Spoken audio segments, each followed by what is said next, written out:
So let me take a second back and tell you where I come from and why our campaign is a little bit different. First of all, I come from a family of immigrants. My family's Holocaust survivors. So most of my family was taken after World War II or during World War II to Auschwitz. 35 of them, 7 survived. 28 of my closest family members passed away in the gas chambers. My family immigrated here afterwards. And my father started a deli in Newark, and my mom started an immigration services business directly next door. I say all the time, I know more about the deli business than any gubernatorial candidate in the history of America.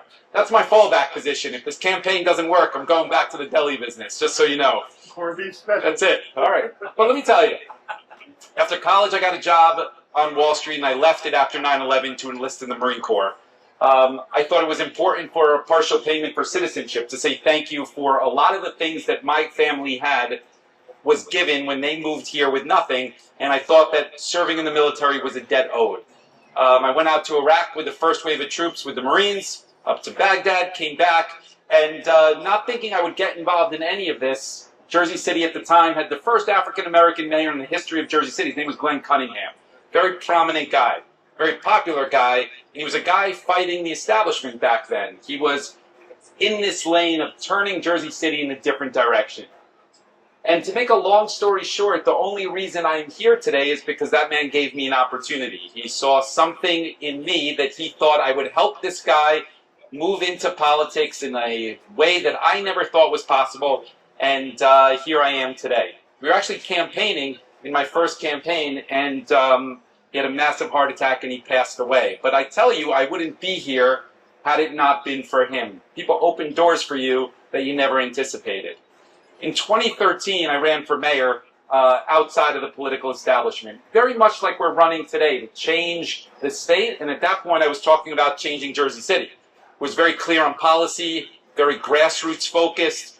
And when I tell you that nobody thought that we would win that race, it's not doing justice to it, because the entire political establishment in the state of New Jersey was against me. But we had people with us. We had more volunteers than anybody else back then, very much like we do today. We had more substance and policy, and I said, these are the things we're going to do if I'm elected. We're going to do away with the tax abatements. We're going to change who has the power in the city. We're going to change the health department. And there you go.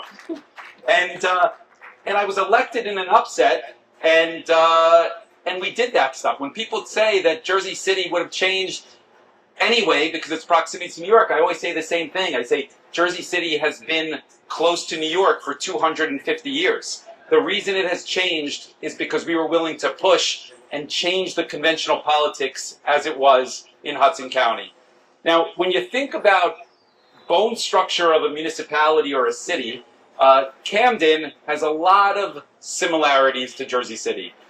You have really terrific bone structure as it relates to housing, historical cities, a lot of old residents that are from here and pride themselves on here. You have proximity to Philadelphia, very, very similar to the way that Jersey City has proximity to New York City. But I would argue that the reason that Camden hasn't excelled is largely because of the politics in Camden County and less about the people. And you could judge people, I always say, by their friends, and you could, of course, judge them by their enemies. That's probably a better indicator. There is a reason that when Bob Menendez, you've heard of the guy, right? Yeah. Right. It's a joke. When Bob Menendez was indicted the first time, and he had a hung jury, and he came out on the steps of that courthouse, and there's 50, 60 news cameras up there, and a normal person would have been remorseful and say thank you to the justice system for not convicting me. He gets up there and he attacks me. He talks about me. There's a reason that when Chris Christie had the whole Bridgegate scandal, it focused on Fort Lee first in Jersey City. We shared a lawyer, as a matter of fact. And there's a reason that George Norcross in 2017 used to convene meetings. You could Google it, anybody but Steve Fulop. There is a reason why. It's because we're focused on change. And they know that if we're elected, we will implement that change. And it's different than anybody else.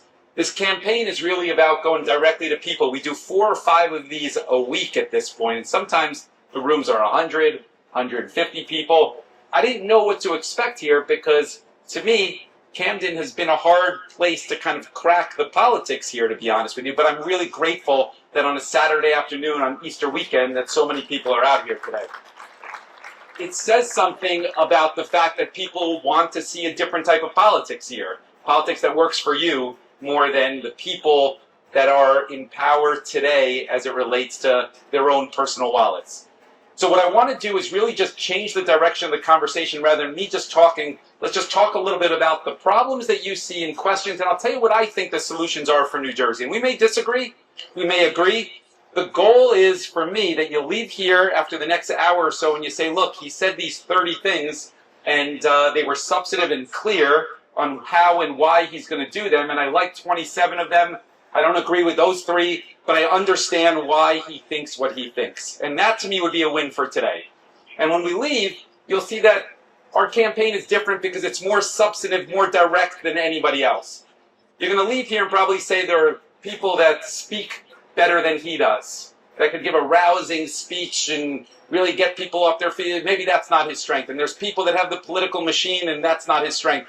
But what you will say for sure is that he's more thoughtful, more substantive, has more accomplishments, and I trust that he can deliver the change that he's telling because I could see the way he's thinking about it. That's the objective for today. Vote for Steve on June 10th. He's working for all of us.